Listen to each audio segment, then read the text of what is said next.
जर 1 असेल तर 1 लॅम्बडा बाय 4 येणार इथं. त्याच्यानंतर समजा 2 लॅम्बडा बाय 4 आला, हा 2 तो कॅन्सल, हा खाली येणार, म्हणजे हे दुसरी केस भेटते तुम्हाला लॅम्बडा बाय 2 ची केस. त्यानंतर जर समजा 3 लॅम्बडा बाय 4 लिहिला तर तो पुन्हा तुम्हाला इथं पाहायला भेटेल बा 3 लॅम्बडा बाय 4, मग पुन्हा 4 लॅम्बडा बाय 4चा आन्सर येईल, मग इथं 1 लॅम्बडा येईल, असं येत राहतं. म्हणजे तुम्हाला इथं जे लॅम्बडा बाय 4 ची केस आहे त्याला ऑड मध्ये येते आणि लॅम्बडा बाय 2 ची जी केस आहे त्याला इव्हन मध्ये येते. म्हणजे तुम्ही याला सिक्वेन्सने घेतलं तुमचा आन्सर सापडतो. म्हणजे पहा लॅम्बडा बाय 2 घेऊन घ्या आणि याला सिक्वेन्स जोडा. सिक्वेन्स जोडला तर काय भेटेल पहा, इथं जर आपण 0 टाकला तर इथं 0 येऊन जाईल. जर इथं 1 टाकला तर 1 लॅम्बडा बाय 2 म्हणजे लॅम्बडा बाय 2 येईल. जर इथं 2 टाकला 2 कॅन्सल म्हणजे फक्त लॅम्बडा उरणार, म्हणजे इथं लॅम्बडा येणार. जर इथं आपण 3 टाकला तर हा 3 लॅम्बडा बाय 2 हा 3 लॅम्बडा बाय 2 झाला. जर इथं आपण 4 टाकला या ठिकाणी, जर आपण 4 टाकला तर हा 4 कॅन्सल, इथं 2 1 2 2 2 4 म्हणजे 2 लॅम्बडा, म्हणजे याच्या पुढचा 2 लॅम्बडा असला पाहिजे. समजते काय सांगतोय ते? सिक्वेन्स टाकत लॅम्बडा बाय 2 पुढे तुम्हाला अँटी नोडच्या कंडिशन भेटत जातात. अँटी नोडच्या कंडिशन भेटत जातात. ह्या महत्वाची गोष्ट होती. प्रॉपर्टीज ऑफ स्टेशनरी वेव्ह महत्वाचे आहेत कॉम्पिटिटिव्ह एक्झामच्या हिशोबाने थेरॉटिकलसाठी. थेरॉटिकल मध्ये याच्यात बऱ्याच वेळेस क्वेश्चन विचारले जातात. सो तेवढा पण जास्त महत्वाचं नाही, फक्त महत्वाच्या वर्ड्सकडे लक्ष द्या आणि बाकी सोडा विषय. First property, stationary waves are produced due to the superposition of two identical waves, either transversal or longitudinal waves traveling through the medium along the same path and opposite direction. Stationery wave अशा टाईपची wave असते ज्याच्यामध्ये दोन transverse wave किंवा लॉंजिट्युडिनल wave opposite डायरेक्शननी travel करतात. त्या टायमाला जी wave तयार होते सेम पाथनी, त्या टायमाला सेम फ्रिक्वेन्सीनी सेम जी वेव्ह ट्रॅव्हल होते ऑपोजिट डायरेक्शननी, त्या टाईपच्या वेव्हला आपण स्टेशनरी वेव्ह म्हणतो, कारण ती स्टँडिंग झाल्यासारखी वाटते. मागच्या वेळेस मी तुम्हाला एक व्हिडिओ दाखवला त्याच्यामध्ये तुम्हाला दिसत होती स्टँडिंग वेव्ह. नोड पॉईंट हलत नाही म्हणून त्याला स्टँडिंग वेव्ह म्हणतो. त्या ठिकाणी दुसरा पॉईंट असा आहे की if the two identical transverse progressive waves superimposes or interfere, the resultant wave is a transverse stationary wave as shown in figure. मग तुम्हाला ती अशा टाईपची वेव्ह तुम्हाला पाहायला भेटते. म्हणजे तेच ते रिफ्लेक्शन झाल्यानंतर एक अशी वेव्ह गेली आणि दुसरी अशी आली. हा नोड पॉईंट तुम्हाला न हलताना दिसतो. या टाईपच्या आपण स्टेशनरी वेव्ह असं कन्सिडर करतो. एवढंच लिहिलंय बघा त्यांनी. Wien the two transverse wave, जेव्हा दोन ट्रान्सव्हर्स वेव्ह स्टेशनरी वेव्ह म्हणून वर्क व्हायला लागतात एका स्ट्रिंग मध्ये, जो ऑब्जेक्ट मोशनलेस असतो, म्हणजे जो पार्टिकल मोशनलेस असतो, मोशनलेस म्हणजे काय, जो हलत नाही, असा कुठला पार्टिकल असतो पहा बरं. कुठला पार्टिकल हलत नाही? कोण हलत नाही? नोड हलत नाही ना, जाताना पण तिथंच आहे, येताना पण तिथंच आहे. समजलं का? त्या नोड पॉईंट जे असतात सगळे, हे नोड जे असतात, हे नोड सगळे मोशनलेस असतात. ओके, मोशनलेस असतात म्हणून आपण त्यांना स्टेशनरी वेव्हचा पार्ट म्हणतोय. स्टेशनरी वेव्ह त्याच्यामुळेच वाटते आपल्याला थांबले. मग मोशनलेस असलेला पार्टिकल कुठला असतो तर नोड्स असतात. आणि असे कुठले पार्टिकल असतात त्यांची अँप्लिट्यूड सर्वात जास्त असते. अँप्लिट्यूड म्हणजे जर सर्वात जास्त वरती जातात, सर्वात जास्त खाली जातात. जसे पहा बरं,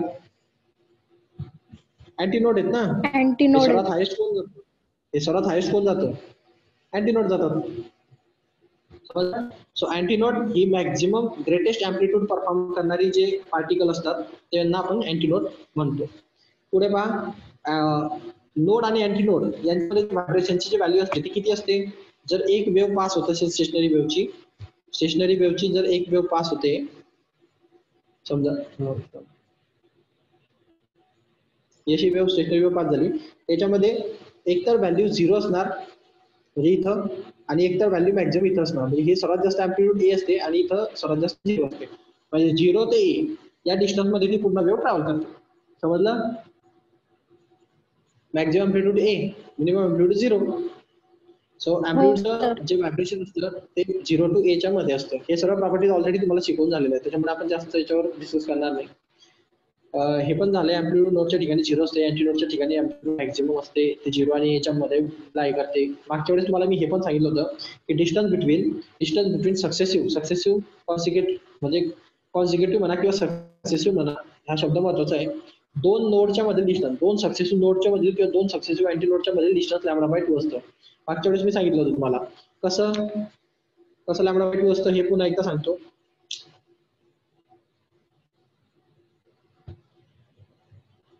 हे बघा कसं, त्याच्याकडे थोडं लक्ष द्या. सपोज ही जर वेव्ह असेल तर या वेव्ह मध्ये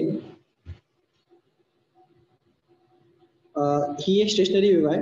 या स्टेशनरी वेव्ह मध्ये समजा दोन नोड आहे, समजा हा एक नोड आहे आणि हा एक नोड आहे. याच्यामध्ये डिस्टन्स किती येणार?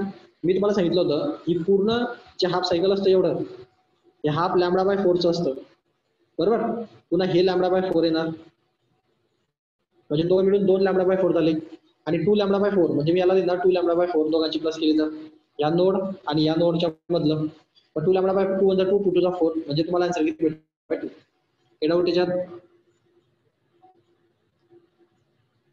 त्याच्यात नाही सर. राहिला प्रश्न टू सक्सेसिव्ह अँटीनोड मधला डिस्टन्स. टू सक्सेसिव्ह अँटीनोड म्हणजे हा एक अँटीनोड आणि हा एक अँटीनोड. हा अँटीनोड पहिला वरचा पॉईंट हायेस्ट, हा अँटीनोड दुसरा वरचा पॉईंट हायेस्ट. या दोघांच्या मध्ये डिस्टन्स किती येईल? तेच डिस्टन्स येईल पहा. पहिलं एवढं लॅम्बडा बाय 4 हा एक लॅम्बडा बाय 4 कव्हर करेल आणि इथून हा एक लॅम्बडा बाय 4 कव्हर करेल. दोघांची प्लस केली तर 2 लॅम्बडा बाय 4च भेटणार. 2 कॅन्सल तर इथं लॅम्बडा बाय 2चा आन्सर भेटेल. सो दोन अँटीनोड मधलं डिस्टन्स असो का दोन नोडच्या मधलं डिस्टन्स असो शेवटी ते लॅम्बडा बाय 2च असतं. क्लिअर? हो सर. राहिला प्रश्न याचा की टू सक्सेसिव्ह अँटीनोड आणि नोडच्या मधलं डिस्टन्स किती असतात. म्हणजे मी अँटीनोड आणि नोड विचारतोय आता. म्हणजे कसं म्हणणे माझं, हा पहिला नोड आहे समजा इथं आणि हा अँटीनोड आहे, यांच्या मधलं डिस्टन्स किती असतं? किती सांगितलं होतं मी? हे गॅप लॅम्बडा बाय 4, बरोबर ना? हो. मग टू सक्सेसिव्ह नोड आणि अँटीनोड मध्ये lambda by 4. Two successive node मध्ये distance lambda by 2. Two successive antinode आणि अँटीनोड मध्ये डिस्टन्स लॅम्बडा बाय 2. क्लिअर? हे बघा, अँटीनोड मधील डिस्टन्स लॅम्बडा बाय 2 असतं. नोड मधील डिस्टन्स लॅम्बडा बाय 2च असतं आणि अँटीनोड आणि नोड मधील डिस्टन्स लॅम्बडा बाय 4 असतो. आता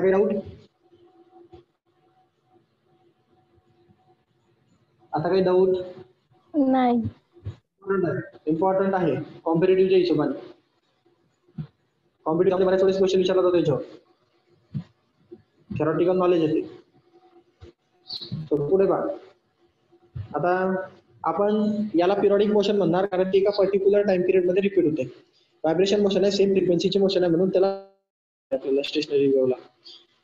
त्याच्यामध्ये अजून सांगण्यासारखं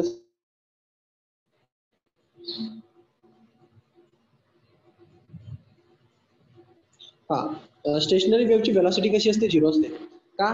कारण ती थांबल्यासारखी वाटते. तिचं प्रोपगेशन कसं असतं? नो प्रोपगेशन ऑफ एनर्जी, म्हणजे ते कुठल्याच एनर्जीचं प्रोपगेशन करत नाही, कुठल्याच एनर्जीला सोबत घेत नाही. दोन वेव्ह मध्ये हाच फरक आहे. प्रोग्रेसिव्ह वेव्हची असते, प्रोग्रेसिव्ह वेव्ह जी आपण पाहिली आधी, आणि आपण जे आता पाहतोय स्टेशनरी वेव्ह, या दोघांमध्ये फरक असतो. प्रोग्रेसिव्ह वेव्ह मध्ये एनर्जी ट्रान्सफर होते, एनर्जी ट्रान्सफर होऊ शकते, पण स्टेशनरी वेव्ह मध्ये एनर्जी ट्रान्सफर होत नाही. आलं का लक्षात? कारण ही पुढे पुढे जाते, ही या ठिकाणी स्टॅग्नंट झालेली असते, थांबलेली असते, त्यामुळे एनर्जी ट्रान्सफर होत नाही. त्याच्यामध्ये व्हेलॉसिटी पण नसते, एनर्जी पण ट्रान्सफर होत नाही. याच्यामध्ये व्हेलॉसिटी सुद्धा असते आणि त्याच्यामध्ये एनर्जी सुद्धा ट्रान्सफर होते. त्यामध्ये प्रोग्रेसिव्ह वेव्ह मध्ये. आणि स्टेशनरी वेव्ह मध्ये थांबलेली वेव्ह असल्या कारणाने त्याची व्हेलॉसिटी 0 असते आणि त्याच्यामध्ये एनर्जी पण ट्रान्सफर होत नाही. समजलं? 2 पॉईंट समजलं का? 2 पॉईंट हो सर. महत्वाचे लक्षात ठेवा. प्रोग्रेसिव्ह वेव्ह मध्ये एनर्जी ट्रान्सफर होणार, व्हेलॉसिटी पण असणार पार्टिकल मध्ये, पार्टिकल मूव्ह होतात. स्टेशनरी वेव्ह मध्ये काही पार्टिकल थांबल्यासारखे वाटतात आणि त्याच्यामध्ये व्हेलॉसिटी 0 असते. आणि वेव्हची जर आपण ओव्हरऑल व्हेलॉसिटी पाहिली तर ओव्हरऑल व्हेलॉसिटी 0 असणार. व्हेलॉसिटी 0 असल्या कारणाने ती वेव्ह एनर्जी ट्रान्सफर करत नाही, स्टेशनरी वेव्ह. हे महत्वाच्या गोष्टी होत्या त्याच्यामधल्या. त्याच्यानंतर आपण पुढे बघूया. याच्या दोन कन्सिस्टंट लूप जे असतात त्याच्यामध्ये रिव्हर्स ऍडजस्टंट लूप मध्ये 90 डिग्रीचा फेज अँगल असतो, जो प्रोग्रेसिव्ह मध्ये तुम्हाला पाहायला भेटतो.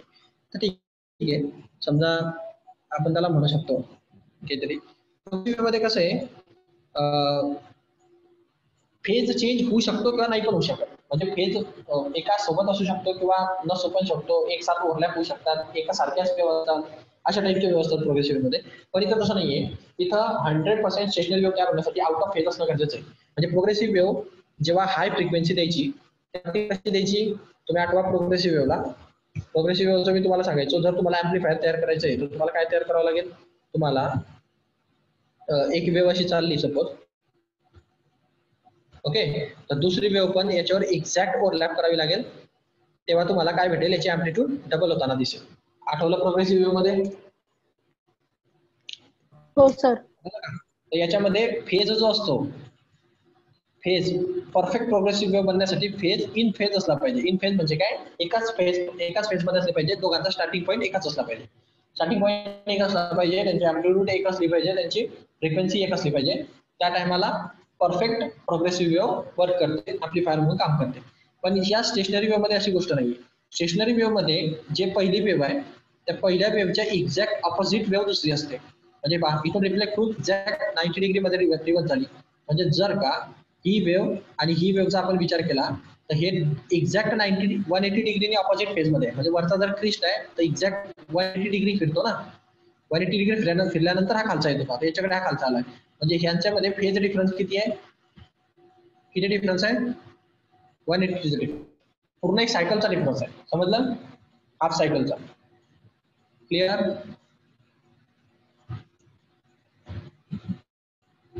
क्लिअर? पुन्हा एकदा सांगू, हे एवढं सायकल 180 डिग्रीचं असतं. हे 180 डिग्री कंप्लीट केल्यानंतर हे पुढचं सायकल निघालं ना. हे खालचं सायकल कधी? जेव्हा 180 डिग्री कंप्लीट होऊ तेव्हा ना. मग हे 180 डिग्रीने दोघं एकमेकांशी ओव्हरलॅप होतात. 180 डिग्रीच्या फेज अँगलने ओव्हरलॅप होतात.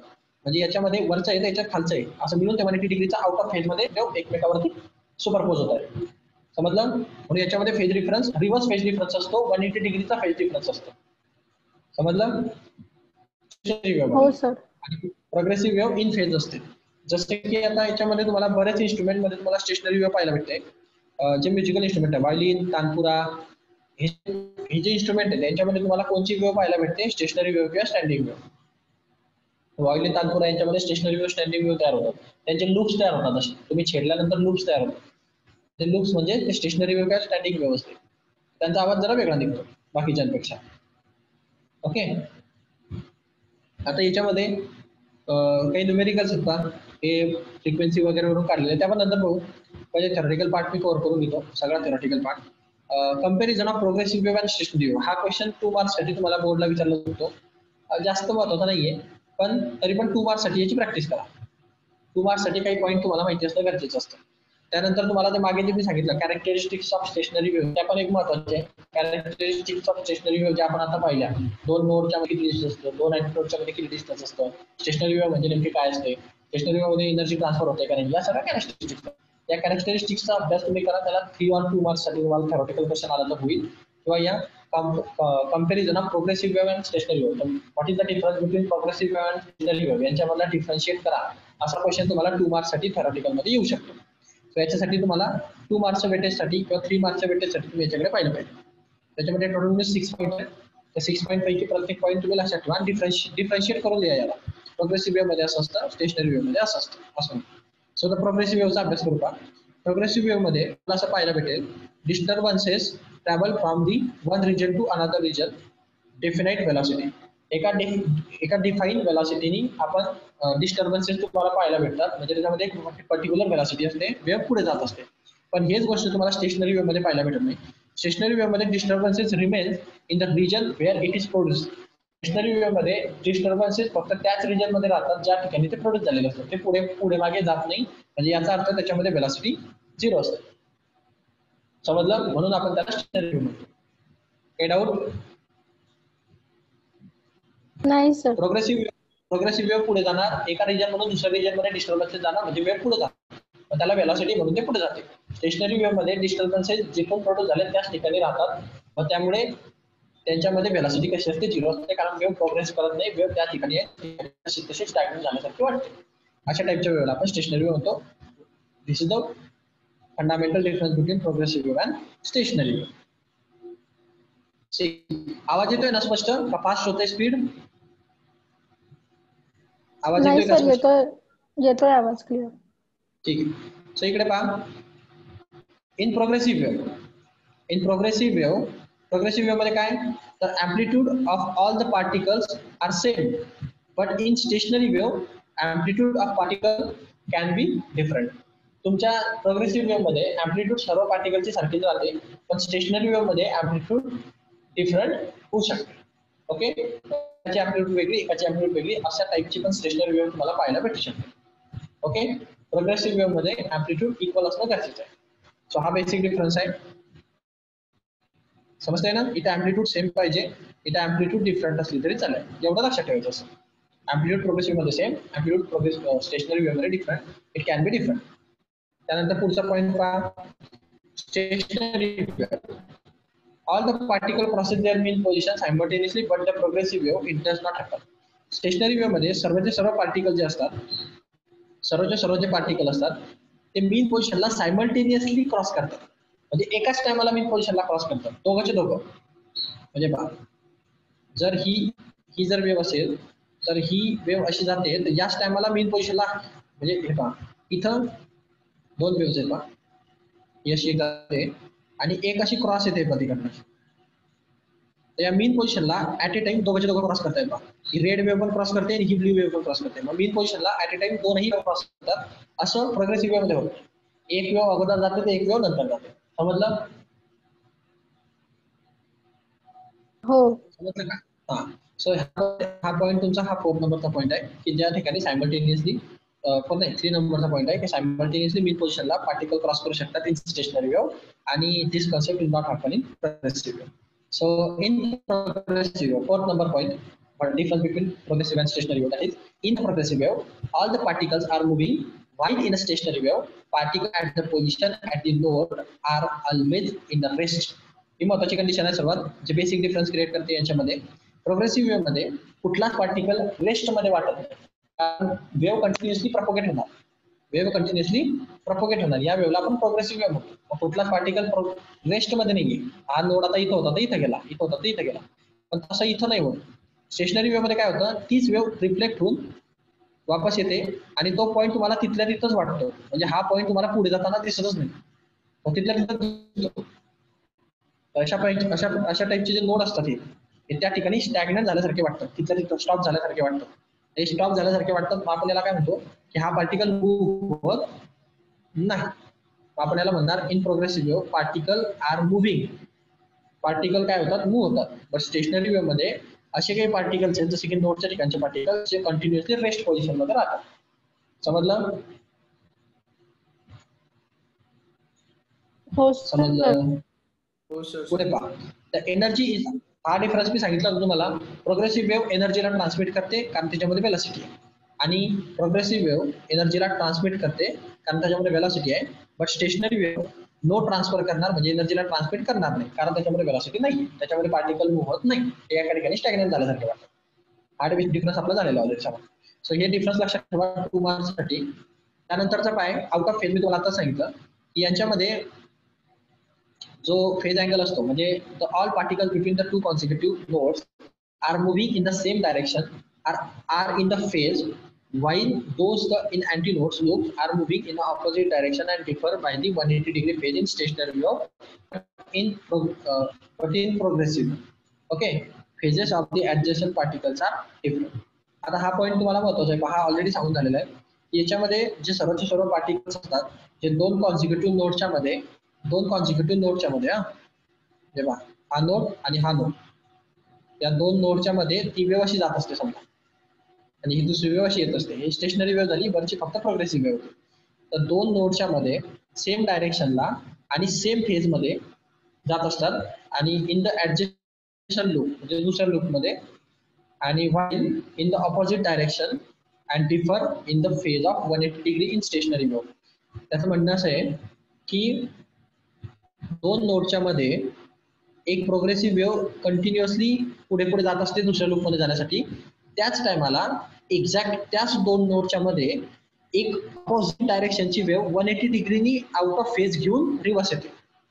म्हणजे जर हे वरचं सायकल असं होतं तर हे 180 डिग्री म्हणजे काय, हाफ सायकलच्या रिव्हर्स होतं. ही दुसरी 180 डिग्री आउट ऑफ फेज येऊन त्याला त्याच दोन नोड मध्ये क्रॉस करते. अशा टाईपची जे वेव्ह असते आपण म्हणतो स्टेशनरी वेव्ह. समजलं? नाही समजलं? समजलं सर. तर प्रोग्रेसिव्ह वेव्ह मध्ये तसं नसतं काही. प्रोग्रेसिव्ह वेव्ह मध्ये एकाच फेज मध्ये एका ऍडजस्टंट पार्टिकल दुसऱ्या ठिकाणी दुसऱ्या डिफरंट पोझिशन मध्ये प्रोपॅगेट होत राहतात. त्याला काही अशी 180 डिग्री आउट ऑफ फेज कोणची वेव्ह त्याच नोड पॉईंट मध्ये क्रॉस करायला येत नाही, असं त्याचा म्हणण्याचा अर्थ आहे. एवढं तुम्ही लक्षात ठेवा. याच्यातले फक्त 3 ते 4 पॉईंट लक्षात ठेवा, 5 पॉईंट तुम्ही लक्षात ठेवा, 6 पॉईंट सोडून दिला तरी चालेल. कॉम्पिटेटिव्ह एक्झाम साठी ठेवलं तर लक्षात ठेवा. आता पुढे पहा, the free and force vibration. Free vibration हा कॉन्सेप्ट काय असतो, फोर्स व्हायब्रेशन पहिले काय असतं, पहिले नॅचरल फ्रिक्वेन्सी हा कॉन्सेप्ट समजला पाहिजे तुम्हाला. The frequency at which the object tend to vibrate when hit plugged and somehow disturbed is known as frequency. म्हणजे एक नॅचरल फ्रिक्वेन्सी तो परफॉर्म करतो जेव्हा तुम्ही त्याला व्हायब्रेट करता कोणत्या ऑब्जेक्टला, तेव्हा तो फ्रिक्वेंटली स्वतःच्या मेन पोझिशन होती व्हायब्रेशन परफॉर्म करायला, त्याला म्हणतो आपण तो फ्रिक्वेंटली परफॉर्म होतो म्हणून आपण त्याला म्हणतो नॅचरल फ्रिक्वेन्सी. त्याला व्हायब्रेट केल्यानंतर तो त्याची फ्रिक्वेन्सी जे परफॉर्म करणार त्याला म्हणतो. जर आपण त्याच्या फ्रिक्वेन्सीला रेस्ट्रिक्शन आणले, आपण त्याला फोर्सफुली क्रिएट केलेली फ्रिक्वेन्सी म्हणतो. आपण ते समजेल तुम्हाला फोर्स व्हायब्रेशन आणि फ्री व्हायब्रेशन मध्ये काय फरक असतो. ओके, आता फ्री व्हायब्रेशन हा कॉन्सेप्ट पाहून घ्या. The body at the first given an initial displacement and the force is given withdrawn, the body start vibrating in a continuous the motion on its own. No external force act on the body further to keep it in the motion. म्हणजे अशा टाइपच्या motion ज्या असतात त्या create करणाऱ्याला आपण free vibration म्हणतो. म्हणजे त्याचं म्हणणं आहे की एक स्ट्रिंग होती, एका स्ट्रिंगला मी एक फोर्स अप्लाय केला आणि तो फोर्स काढून घेतला, फोर्स अप्लाय केला आणि काढून घेतला. ही स्ट्रिंग काय करेल, ही स्ट्रिंग ऑसिलेशन परफॉर्म करायला लागेल ना, वरती खाली अशी वरती खाली व्हायला लागेल ना अशी स्ट्रिंग. तर ही स्ट्रिंगला कोणताही एक्सटर्नल फोर्स ऍक्ट न करता त्याला या मोशनला तसं होत राहू देणं. म्हणजे एकदा स्ट्रिंगला हलवल्यानंतर ती स्ट्रिंग स्टॉप होऊन जाते का, ती हलत राहते ना काही वेळ. हो, समजलं ना. ही याला तुम्ही कुठलाच एक्सटर्नल फोर्स न लावता याला कंटिन्युअसली हलत राहू देणं त्याच्या स्पीडनी, आणि ते थांबेल तेव्हा थांबेल अशा टाइपची जी कंडिशन असते याला म्हणतो आपण फ्री व्हायब्रेशन. म्हणजे याच्यामध्ये तुम्ही एकदा फोर्स लावून सोडून दिला, त्याचे जे काय व्हायब्रेशन परफॉर्म झाले ते सगळे व्हायब्रेशन फ्री व्हायब्रेशन होते. म्हणजे त्याला तुम्ही नंतर कोणताच एक्सटर्नल फोर्स लावून त्याला कंट्रोल करण्याचा प्रयत्न केलेला नाही. तुम्ही जर एकदा व्हायब्रेशन दिले आणि पुन्हा त्याला वेगळा फोर्स लावून त्याला कंट्रोल करण्याचा प्रयत्न करताय तर ते फोर्स व्हायब्रेशन झालं. जसे की तुम्ही गिटार वगैरे वाजवतात, व्हायोलिन वाजवतात, हे सगळे फोर्स व्हायब्रेशनचे प्रकार आहेत. वीणा वाजवतात, कारण गिटारमध्ये काय असतं, तुम्ही एक व्हायब्रेशन देतात त्याला आणि वरच्या हाताने ते बोट वगैरे दाबून ते व्हायब्रेशन मेंटेन करून घेतात. सो ते व्हायब्रेशन मेंटेन करतात. नॅचरल व्हायब्रेशन म्हणजे एकदा छेडलं म्हणजे छेडलं, ते त्याचं फ्रिक्वेन्सी वगैरे परफॉर्म करणार. अशा टाइपच्या व्हायब्रेशनला आपण नॅचरल व्हायब्रेशन म्हणतो किंवा फ्री व्हायब्रेशन म्हणतो. व्हायब्रेशन मध्ये काय प्रकार होईल की जर एक्सटर्नल पिरियडिक फोर्स आपण अप्लाय केला त्याला नॅचरल पिरियड मध्ये, आणि त्या पर्टिक्युलर पिरियड मध्ये आपण त्याला फोर्स प्रोव्हाइड करत राहतोय कंटिन्युअसली व्हायब्रेट होण्यासाठी. म्हणजे अशा टाइपचं व्हायब्रेशन तुम्हाला कुठं पाहायला भेटतं, अशा टाइपचं व्हायब्रेशन तुम्हाला पेंडुलम मध्ये पाहायला भेटतं, घड्याळाचा क्लॉक पेंडुलम. आता तुम्ही म्हणणार कसं, क्लॉक पेंडुलम माहिती आहे तुम्हाला, ते पूर्वीच्या काळी घड्याळ होते बा, पूर्वीच्या काळी जे वॉच राहायचे तर पूर्वीच्या काळच्या वॉचला असे पेंडुलम राहायचे पहा, ते असे हालत राहायचे पहा, आठवतं का पेंडुलम हो सर. वॉच मध्ये. हा, तर हे जे पेंडुलम होते हे फोर्स व्हायब्रेशनचे एक्झाम्पल. का फोर्स व्हायब्रेशनचे एक्झाम्पल आहे, कारण याला मागे जो बॅटरी असते त्या बॅटरीमध्ये एक सेल असतो, तो सेल याला कंटिन्युअसली एक छोटासा झटका मारत राहतो. त्या झटका मारत राहिल्यामुळे तो कोणी एवढं डिस्प्लेसमेंट परफॉर्म करत राहतो. नाहीतर हा एकदा हलून थांबून गेला पाहिजे होता, बरोबर की नाही. जर नॅचरल व्हायब्रेशन असलं असतं ते एकदा झटका मारून तो थांबला पाहिजे होता, पण तसं होत नाही. हे बॅटरी छोटे व्हायब्रेशन देत राहते, म्हणजे छोटे फोर्स देत राहते. त्या फोर्समुळे हे कंटिन्युअस मोशन सुरू राहतं, ते थांबून येत नाही त्याला. समजलं. अशा टाइपचे जे व्हायब्रेशन्स असतात, अशा टाइपचे जे मोशन्स आपण परफॉर्म करतो, जे कंटिन्युअस आपण फोर्स लावून त्याला कंटिन्यू करवतो, अशा टाइपच्या मोशन्सला क्रिएट करणारे जे व्हायब्रेशन्स असतात त्यांना फोर्स व्हायब्रेशन. समजलं.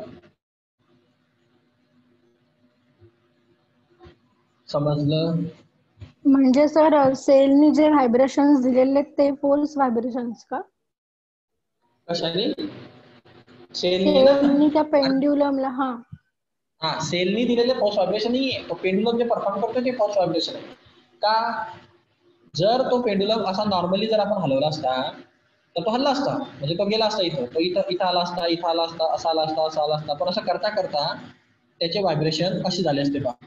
तो असा गेला असता, आला असता आणि शेवटी थांबून गेला असता, बरोबर की नाही. हो. तो थांबला का? कारण तुम्ही एकदा त्याला फोर्स दिला आणि नंतर फोर्स दिलाच नाही, मग तो त्याचे व्हायब्रेशन परफॉर्म करेल आणि थांबून जाईल. का? कारण हे बाहेरची जे एअर आहे, एअर त्याला फोर्स लावते ना, रेजिस्टन्स रेजिस्ट करेल. रेजिस्ट करेल आणि एअर त्याला ड्रॅग फोर्स लावणार आणि ड्रॅग फोर्समुळे ते आपण फ्लुइड मेकॅनिक्स चॅप्टरमध्ये पाहिलंय की बाहेरची एअर मध्ये मॉलिक्यूल असतात ते त्याला ड्रॅग फोर्स लावणार, ड्रॅग फोर्स लावल्यामुळे फोर्समुळे ते थांबून जाईल रेजिस्टन्समुळे. हे झालं नॅचरल गोष्ट. आता असं पेंडुलम मध्ये होतं का? त्या पेंडुलम मध्ये असं नाही होत, तो कंटिन्युअसली असं चालू राहतं इकडे कंटिन्युअस सुरू राहतं जोपर्यंत बॅटरीमध्ये सेल आहे, बरोबर की नाही? हो. मग हा थांबला पाहिजे होता की नाही इथं? तो का नाही थांबला? कारण याची जेवढी स्पीड कमी होते तेवढा तो सेल त्याला फोर्स देऊन टाकत असतो, म्हणजे तो वापस त्याच्या पोझिशनवर मेंटेन राहतो. समजलं? कंटिन्युअसली हो सर. हे कंटिन्युअस तुम्ही त्याला मेंटेन करण्यासाठी फोर्स देतायत. अशा टाईपचे व्हायब्रेशन जेव्हा आपण परफॉर्म करतो, कंटिन्युअस ठेवण्यासाठी त्याला फोर्स अप्लाय केलेला असतो आपण छोट्या छोट्या पल्सेस मध्ये, तशा टाईपचे व्हायब्रेशन फोर्स व्हायब्रेशन मध्ये कॅल्क्युलेट. समजलं? हो. कोणालाही समजला टॉपिक?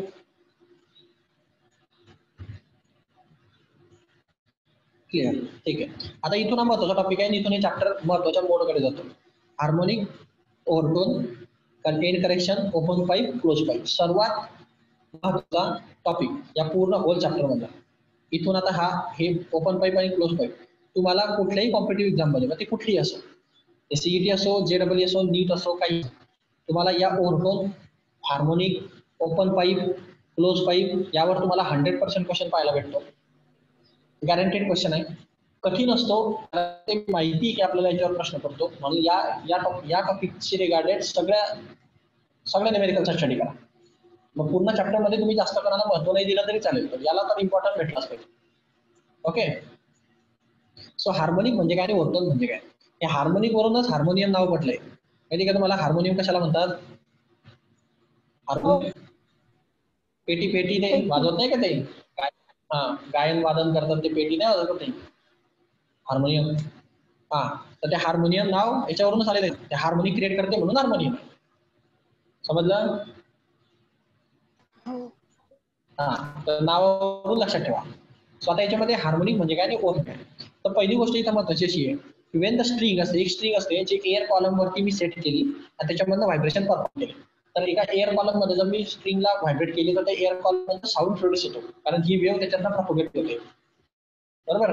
सो ही जी वेव्ह प्रपोगेट होते त्याच्यामध्ये साऊंड प्रोड्यूस होतो आणि त्याचं जे पहिलं सायकल भेटतं त्याला फर्स्ट हार्मोनिक म्हटलं जातं, दुसऱ्या सायकलला सेकंड हार्मोनिक, तिसऱ्या सायकलला थर्ड हार्मोनिक, चौथ्या सायकलला फोर्थ हार्मोनिक, असे ते हार्मोनिक असतात लाईनशीर गेले. ती वेव्ह अशी त्या पाईप मध्ये ती वेव्ह चालत राहते ना अशी, कारण स्टेशनरी वेव्ह आहे, ती त्या पाईपच्या बाहेर जात नाही. समजा तुम्ही काय केलं, एक असे बरेच इन्स्ट्रुमेंट तुम्ही पाहिले असतील पहा, गिटार असते पहा, अशी गिटार, तुम्ही गिटार नीट ऑब्झर्व केलं असेल तर तुम्हाला एक गोष्ट पाहायला भेटेल पहा, अशी गिटार असते, दांडा असतो आणि अशी उंचवट्याने अशी झालेली असते तशी काहीतरी, आणि इथं त्याच्या स्ट्रिंग्स असतात.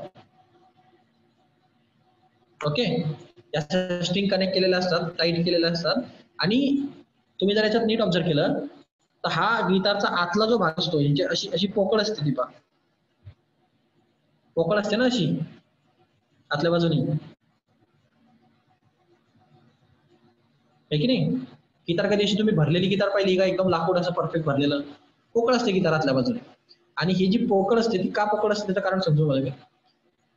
हे जे स्ट्रिंग असतात या ठिकाणी असा एक गॅप असतो का, असा मी जर गिटारला नीट ऑब्झर्व केलं असेल तुम्हाला इथं असा गॅप पाहायला भेटेल, असा गड्डा असतो आणि त्या एक खोलगट भाग असतो, असा खोलगट भागामध्ये मध्ये गड्डा गेलेला असतो असा, पाहिली का तुम्ही गिटार नीट?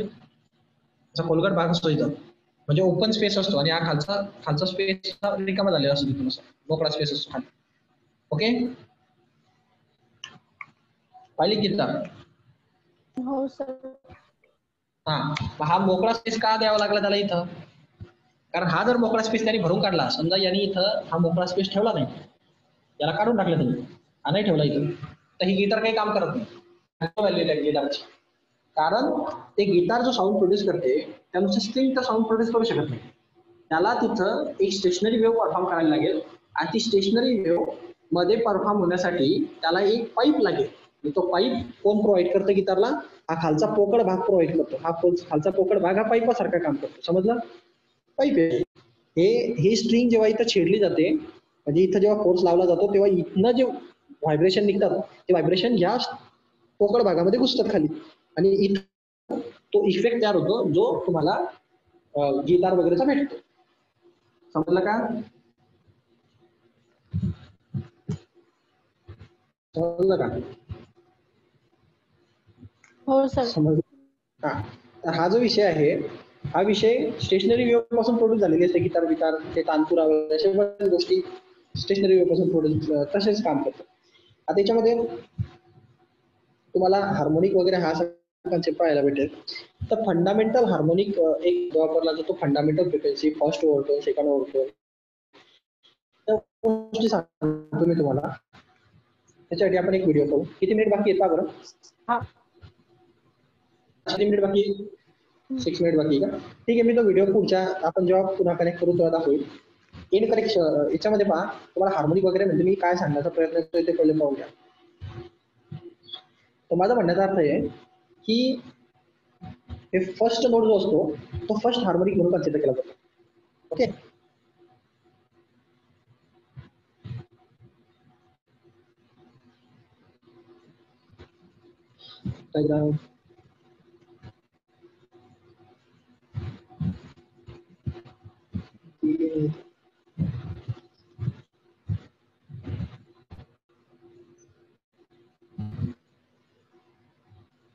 ठीक आहे.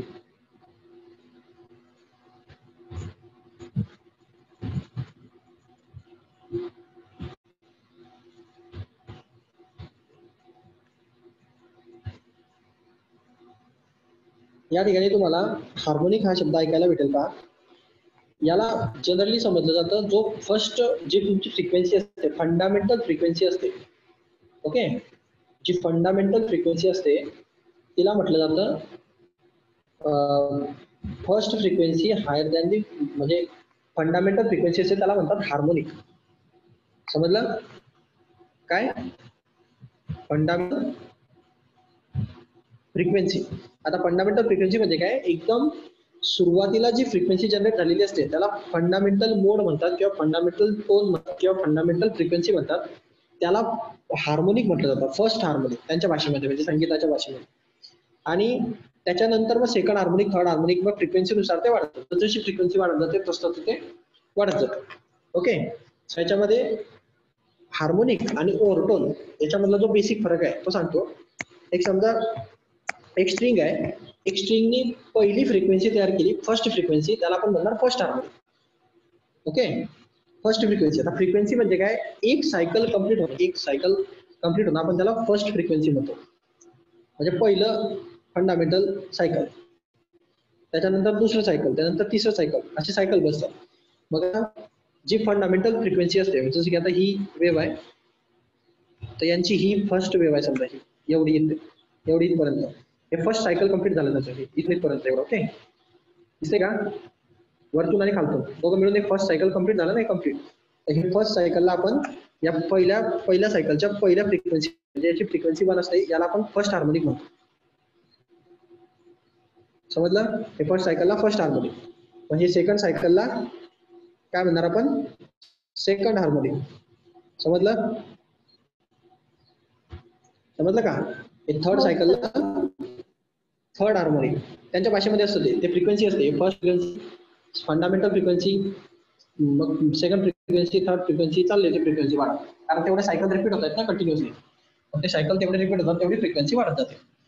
फर्स्ट सायकल म्हणजे फर्स्ट हार्मोनिक म्हणजे फर्स्ट फ्रिक्वेन्सी म्हणजे फंडामेंटल फ्रिक्वेन्सी. फंडामेंटल फ्रिक्वेन्सी म्हणजे फर्स्ट हार्मोनिक.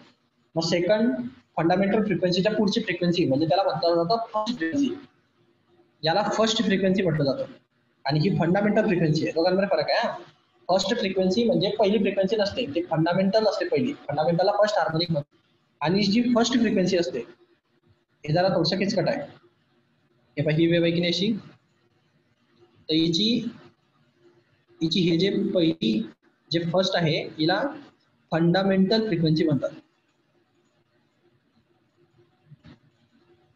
ओके, आणि फंडामेंटल फ्रिक्वेन्सीला फर्स्ट हार्मोनिक म्हणतात. क्लिअर? हे क्लिअर झालं? आणि ही जी पुढची फ्रिक्वेन्सी हे याला फर्स्ट फ्रिक्वेन्सी म्हणतात. आणि फर्स्ट फ्रिक्वेन्सी म्हणजे याचा अर्थ दोन प्रकारे घेतला जातो. फर्स्ट फ्रिक्वेन्सी याचा अर्थ सेकंड हार्मोनिक, बरोबर. आणि याला दुसरा एक शब्द आहे, तो महत्वाचा आहे. फर्स्ट फ्रिक्वेन्सीला म्हणजे सेकंड हार्मोनिकला अजून एक शब्द आहे, त्याला म्हणतात फर्स्ट ओव्हरटोन. समजलं का? फर्स्ट ओव्हरटोन नीट लक्षात घ्या. फर्स्ट ओव्हरटोन म्हणजे कोण येतं मग? Second harmonic. सेकंड हार्मोनिक म्हणजे कोण? First frequency. First frequency. समजलं? म्हणजे सेकंड हार्मोनिक हा पहिला ओव्हरटोन असतो. म्हणजे फंडामेंटल फ्रिक्वेन्सी हे फर्स्ट हार्मोनिक असते आणि सेकंड हार्मोनिक हा ओव्हरटोन असतो. मग त्याच्यानंतर ते पुढे कंटिन्यू. मग ते काय होईल? थर्ड हार्मोनिक हा कितवा ओव्हरटोन येईल? सेकंड ओव्हरटोन येईल. एकने कमी असतो तो ओव्हरटोन.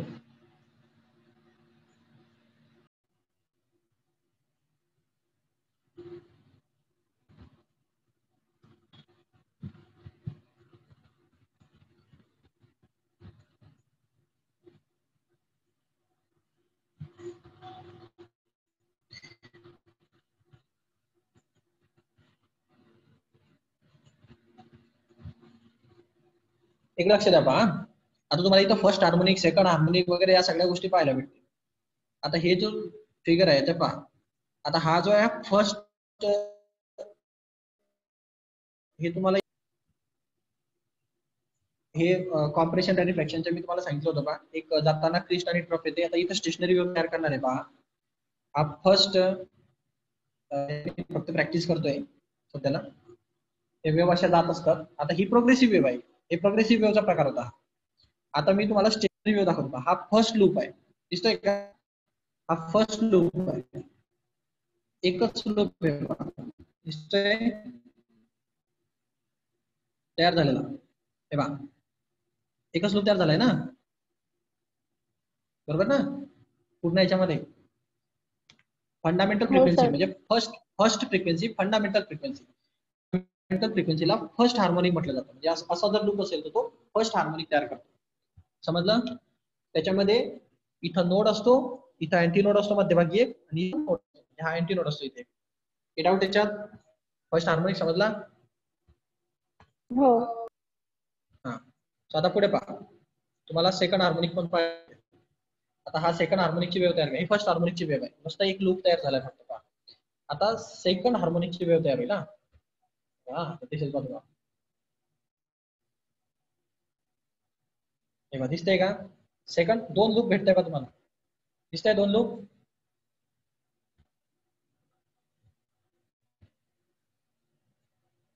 आता या ठिकाणी पहा, या ठिकाणी तुम्हाला दोन लूप पाहायला भेटतात. एक तर हा इथं मध्ये जो आहे हा नोड पॉइंट, त्याच्यानंतर हा सेकंड हार्मोनिक तयार झालाय का? कारण दोन लूप तयार झाले ना, एक हा लूप आणि एक हा लूप. समजलं? असे दोन लूप आहेत म्हणून सेकंड हार्मोनिक झाला. म्हणजे याला फर्स्ट काय म्हणाला? Over tone. हे फर्स्ट ओव्हरटोनची कंडिशन. समजलं? समजलं का? सर हे परत सांगा ना एकदा. दोन लूप तयार झालेत ना, हा हे फर्स्ट हार्मोनिक होता आणि हा पुढचा पुन्हा सेकंड. म्हणजे इथं सेकंड हार्मोनिक झाले की नाही, दोन हार्मोनिक तयार झाले, बरोबर? हो हो. याची फ्रिक्वेन्सी म्हणणं आपण, याची फ्रिक्वेन्सीला म्हटलं जातं फर्स्ट फ्रिक्वेन्सी. फ्रिक्वेन्सीला फर्स्ट फ्रिक्वेन्सी म्हणतात, कारण पहिली होती ती फंडामेंटल फ्रिक्वेन्सी, ही फर्स्ट फ्रिक्वेन्सी आहे, असा शब्द वापरला जातो याला. आणि हे फर्स्ट फ्रिक्वेन्सी सेकंड हार्मोनिकला येते. ओके, म्हणजे एक सायकल कंप्लीट, एक सायकल बसलं पहा. फ्रिक्वेन्सी सायकलवर डिपेंड आहे, हे कंप्लीट एक सायकल आहे. एक क्रिस्ट, एक ट्रफ, याला म्हणून फर्स्ट फ्रिक्वेन्सी म्हटली जाते. समजलं? एक सायकल म्हणजे फ्रिक्वेन्सी किती याची? वन फ्रिक्वेन्सी आहे, कंप्लीट एक सायकल. ओके, हो कळालं. आणि राहिला प्रश्न याचा, तर हा सेकंड हार्मोनिक जो म्हटला जातो याला फर्स्ट ओव्हरटोन म्हटलं जातं. फर्स्ट ओव्हरटोन समजलं. म्हणजे फर्स्ट फ्रिक्वेन्सी पासून फर्स्ट ओव्हरटोन भेटायला सुरुवात होते. म्हणजे कसा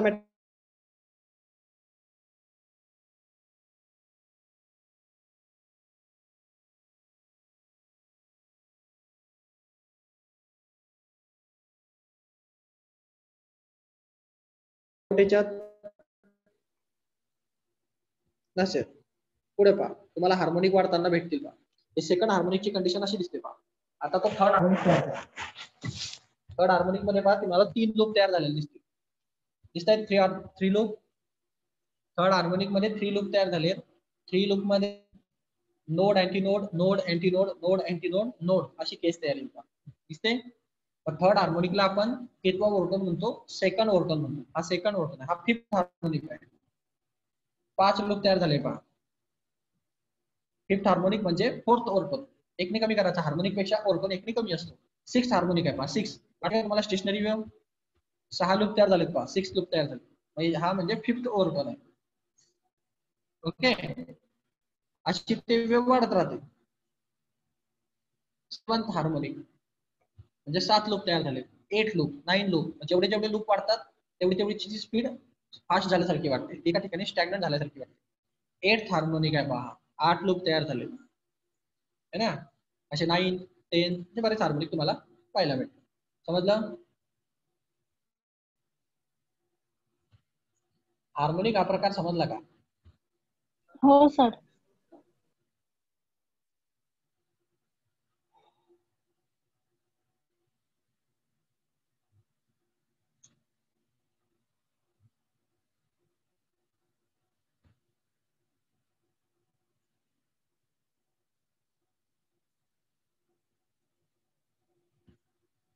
आता इकडे लक्षात द्या थोडं. हार्मोनिक हा महत्वाचा प्रकार आहे.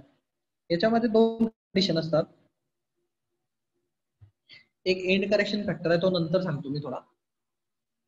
पहिले पाईपच्या केस घेऊन एंड करेक्शन सुरुवातीला.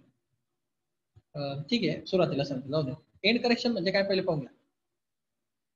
जेव्हा एक पाईप मधनं स्टेशनरी वेव्ह पास होते तेव्हा जो लूप तयार होतो तो लूप त्याच्या एंडच्या ठिकाणी थोडासा बाहेर वेव्ह तयार करतो. म्हणजे जसं की आता काय होतं, आता हे समजा एक पाईप होता, बासुरी वगैरे या सगळ्या कॉन्सेप्ट याच्यावरच चालतात. बासुरी वगैरे तुम्ही सगळं जे काय घेणार, तर समजा ही बासुरीची एक पाईप आहे समजा. याच्यामध्ये हा फर्स्ट हार्मोनिक तयार झालाय का, दिसतोय का? असा एक लूप तयार झालाय का, दिसतोय का? असा स्टेशनरी वेव्हचा अर्धा लूप. तर हा जो लूप आहे ना, हा लूप तयार होतो तर हे एंडच्या ठिकाणी हा इथं थांबला पाहिजे होता की नाही. म्हणजे असं एंडच्या ठिकाणी बरोबर एंड व्हायला पाहिजे होता, बरोबर की नाही. अशी बासुरी होती ही, हा इथून सुरू झाला तो इथं एंड व्हायला पाहिजे होता. पण हा इथं एंड न होता हा लूप थोडासा असा पुढे निघतो असा. म्हणजे असं थोडंसं पुढे अजून पुढे जातो. म्हणजे एवढा डिस्टन्स एक्स्ट्रा ट्रॅव्हल करतो. म्हणजे एंड इथं व्हायला पाहिजे होता पण तो एंड इथं होतो. समजलं का? बाहेर निघतो हो. जरा. याला म्हणतात end correction. End correction factor. Correction factor म्हणजे काय, एंडला थोडीशी ती वेव्ह बाहेर निघते, त्याला तुम्हाला कन्सिडरेशन करावं लागते की आपली एंडची वेव्ह जरा थोडी बाहेर निघाली. हे एंड करेक्शन फॅक्टर जो असतो हा काय आहे ते सांगतो.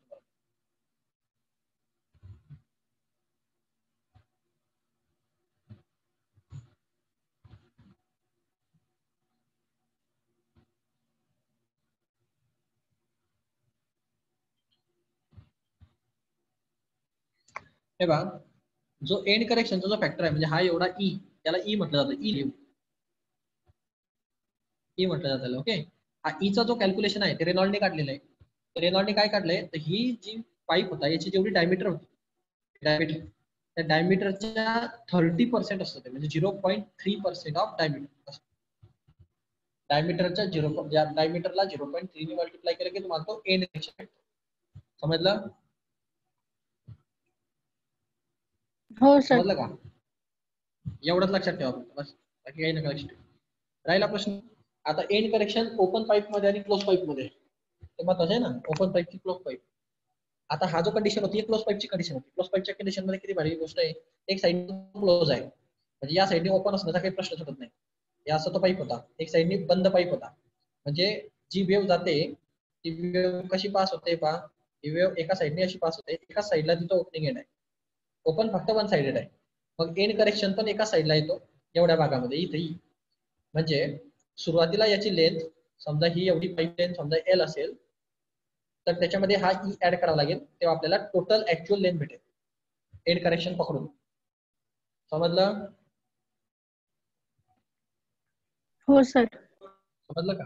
मग आपला जर pipe close at the one end असेल, याचा अर्थ त्याचा यल इज इक्वल टू हे त्याची अगोदरचे म्हणजे स्मॉल एल आणि तो एंड करेक्शन फॅक्टर ई, जे स्मॉल एल होते आणि कॅपिटल एल म्हणजे पूर्ण लेंथ असते. समजलं का? समजलं का? हो. आणि आणि जर समजा पाईप जर दोन्ही बाजूला ओपन असेल, दोन्ही बाजूला ओपन असणं म्हणजे कसं, या टाईपची केस. आता ओपन पाईप आहे, ओपन पाईप मध्ये काय होईल, दोन्ही बाजूला, तर ओपन पाईप म्हणण्याचा अर्थ असतो याचे दोनही एंड एका बाजूने ओपन असतात. आता याची जी वेव्ह आहे ही अशी पुढे निघून येईल थोडीशी, आणि याची या बाजूची वेव्ह पण पुढे निघून येईल थोडीशी, कारण तो दोन्ही बाजूने ओपन आहे. मग एंड करेक्शन फॅक्टर तुम्हाला दोन्ही बाजूला भेटला, इथं पण एक भेटणार आणि इथं पण एकही भेटणार, बरोबर की नाही? बरोबर की नाही? दोन हो बाजूला आहे ना, सर. ओपन आहे ना, दोन्ही बाजूनी ओपन आहे ना, मग दोन्ही बाजूनी वेव्ह बाहेर निघतील ना अशा एक्स्ट्राच्या, मग हा एंड करेक्शन फॅक्टर आणि इथून पण एक एंड करेक्शन फॅक्टर. मग काय की हे याची ओरिजिनल लेंथ समजा एल होती आणि हे दोन वेळेस ई ऍड करावी लागेल, मग ट्वाइस ऑफ ई ऍड करावं. समजलं? ते तुम्हाला पाहायला भेटेल ना, हे जर पाईप जर दोनही बाजूंना जर ओपन असेल तर आपल्याला एंड करेक्शन हा दोन वेळेस घ्यावा. विदाउट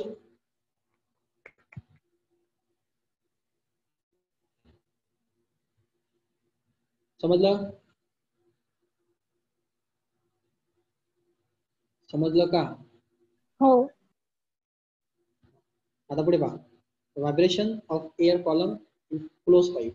क्लोज पाईप मधले आणि ओपन पाईप मधले हा पार्ट जरा मोठा आहे, त्याला उद्याच्या लेक्चर मध्ये पाहू. त्यानंतर त्याच्यामध्ये कसे मेजर पोर्शन राहत, लॉ ऑफ स्ट्रिंग वगैरे हे पण एक इम्पॉर्टंट आहे, लॉ ऑफ स्ट्रिंग खालचं संपूर्ण चॅप्टर आणि बीट्स एक आहे, 2-3 चॅप्टर मिक्स करून टाकूया. बीट्स पण आहे, ठीक आहे, बीट्स पण आपल्याला पाहावं लागेल, मोठा चॅप्टर आहे जरा. ओके, जरा हेवी चॅप्टर आहे, कॉन्सेप्ट जरा जास्त आहे.